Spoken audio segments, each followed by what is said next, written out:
Detik-detik rapat paripurna DPD RI ricuh, palu sidang nyaris direbut senator.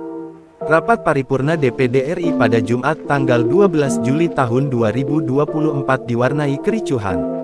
Pantauan di Gedung Nusantara V, Kompleks Parlemen, Senayan, Jakarta, kericuhan terjadi saat Ketua DPD RI Lanyala Mataliti membacakan rancangan perubahan tata tertib Tatip yang telah dikerjakan oleh Pansus Tatip maupun Timja Tatip. Tata tertib itu terkait dasar hukum sistem paket pimpinan untuk pemilihan pimpinan DPD RI periode tahun 2024 sampai tahun 2029.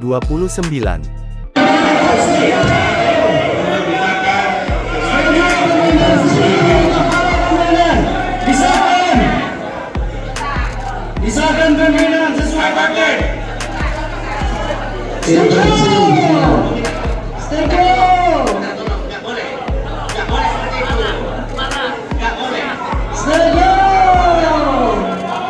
Kericuhan terjadi manakala Lanyala tak menggubris interupsi para senator.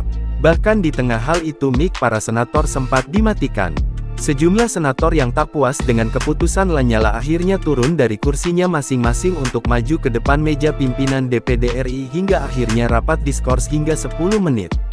Saat kericuhan itu, palu pimpinan sidang juga sempat nyaris direbut dari tangan Lanyala Mataliti. Namun Lanyala sigap untuk mengamankan palu sidang. Ketika kericuhan berlangsung, terjadi juga momen unik di mana ada anggota DPD RI Dapil Sulawesi Utara bernama Maya Rumantir malah bernyanyi mencoba mendinginkan suasana. Pihak Pamdal Pengamanan dalam kemudian melakukan pengamanan terhadap pimpinan DPD RI. Setelah itu, rapat paripurna DPD RI diskors selama 10 menit.